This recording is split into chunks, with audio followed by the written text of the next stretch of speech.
ဗုဒ္ဓသစ္စာလောကကြီးရဲ့အပြင်ဘက်အားမြက်ကန်းကြီးမျောရင်နှလုံးအိမ်ရဲ့အနုစိတ်ကိုလျစ်လျူရှုခဲ့မိသောဘောင်ခတ်ဝါဒရဲ့ကဲတင်ခြင်းအားမြက်ကန်းယုံကြည်ရင်သစ္စာတရားရဲ့လမ်းပြမှုကိုမျက်ွယ်ပြုခဲ့မိသောကံပြုသူရဲ့ဆိုးကောင်းမှုအား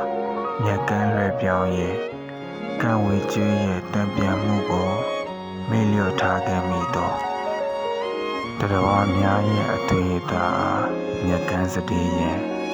စာနာခြင်းရဲ့မြင့်မြတ်မှုကိုမတိဟန်ပြုခဲ့မိသောရုပ်ဝါဒရဲ့ပုံရိပ်များအားမြက်ကန်းကိုးစားရင်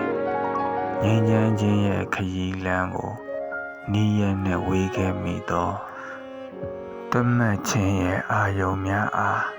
မြက်ကန်းထံပိုးရင်အတိညာဉ်ရဲ့ထွန်းဖောက်မှုကိုဥပိ္ပခပြုခဲ့မိသောဆွဲလန်းမှုရဲ့အလိုဆန္ဒအားမြက်ကန်းဖြည့်စီရင်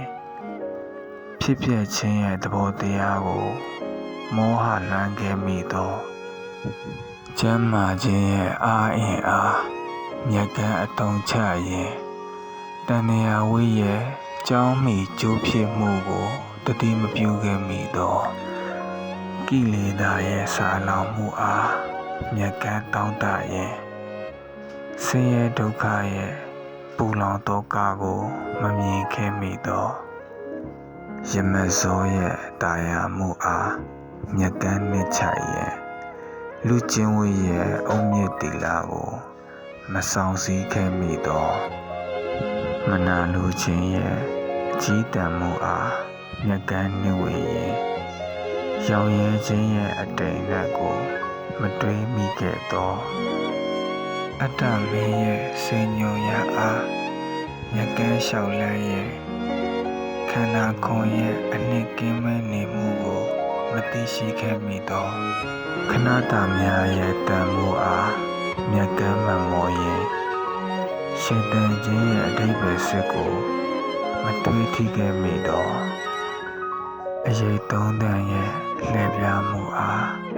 မြက်ကန်းညီးတွယ်ရင်စက္ကန့်တိုင်းရဲ့မတည်မြဲမှုကိုဂရုမပြုခဲ့မိသောကံသုံးပါးရဲ့တုံးကံမှုအားမြက်ကန်းဆွန့်ထုတ်ရင်အပမာဒတရားရဲ့အနှစ်သာရကိုနားမလည်ခဲ့မိသောတွေ့တာခြင်းရဲ့ချီနှောင်မှုအားမြက်ကန်းဖတ်တွေ့ရင်လွတ်မြောက်ခြင်းရဲ့စစ်မြစ်ကိုမရှာဖွေခဲ့မိသောတဏှာဆုံးထိဗုဒ္ဓရှိရာအယက်အားအတိမှန်စွာအစဉ်ထာဝရမျက်နာမူခွင့်ရလိုပါ၏ရှေးပြေ